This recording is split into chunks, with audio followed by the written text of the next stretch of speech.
Morning, Hamilton here. And now I keep being told that what I must do is do some videos where I explain why something ancient is really interesting, and I should put it on YouTube, and if you do it, people find it interesting and you get followers.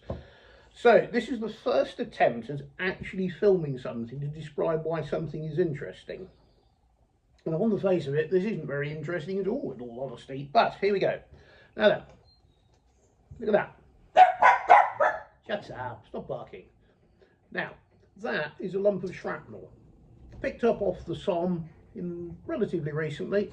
Now, shrapnel is big, horrible, jagged pieces of metal that when a shell exploded, that got sent in your direction. It was probably red hot at the time.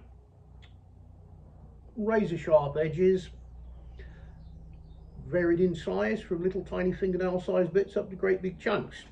And needless to say, if you got hit by a piece of shrapnel, well, it ain't going to work out very well for you. And many millions of people, probably on both sides, shrapnel was one of the major causes of injuries. Now, why this is kind of interesting to me is if you look at that behind me, this fellow here that I'm pointing at is a bloke called Thomas Garrett. Now, Thomas Garrett was actually my great-great-grandfather. Now, I've just got some bits of paper that relate to him because he joined up in, let's have a look, when did he join up? March 1915, he joined the Worcestershire Regiment as a volunteer, and I think he was about 19 at the time. Now, he served from 15 right through to almost the very end of World War I in 1918, but unfortunately he had a bit of bad luck, and about 3 months before the war ended, he was hit by some shrapnel on the Somme, and it completely mangled up his left hand side, reduced his left arm to sort of a shredded piece of meat, and various things to his shoulders and part of his upper body.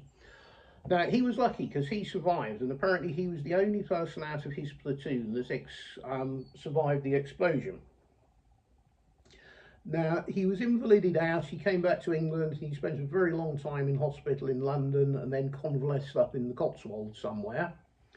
And he completely refused to allow the doctors to amputate his arm, although it was fairly useless. So for the rest of his life, he was pretty much disabled on the left-hand side, although he still managed to make a living as a handyman and DIY man, remarkably enough, when you can only use half your body, but that's what people did in those days. Now, I've got the various bits of paper that relate to him, that there's a company not far from me called the Worcester Medal Company, and they were really good. I gave them the numbers and they printed off all this information that they had on him.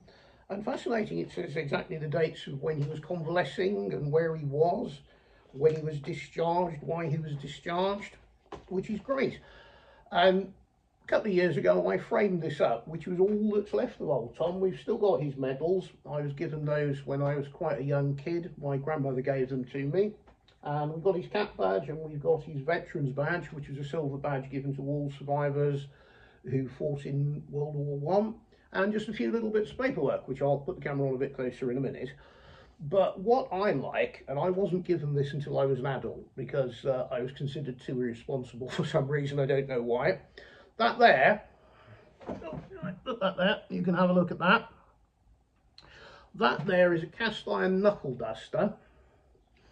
Now, that was a private purchase. Now, when old great-granddad Tom joined up in 1915, he knew he was going to be in the trenches. You had hand-to-hand fighting in the trenches and lots of people improvised weapons. But apparently, from what I've been told, Tom went into Birmingham, where in those days you could go and buy a knuckle duster in the shop, and he bought that for himself as a private purchase. And he carried that during his whole time in the First World War, including the fighting in the trenches and everything else, and that was his self-defense weapon, which is quite a remarkable thing. That's been in the family since it was brand new, and that's seen action. It was on the Somme, I believe, is where he was very badly injured. So that was in his pocket, when he was hit by the shrapnel on the Somme in 1918. You know, wonderful thing, fantastic piece of history to remain in the family. I don't know what I'm going to do with it. I'll probably give all of this stuff to the Regimental Museum one of the days.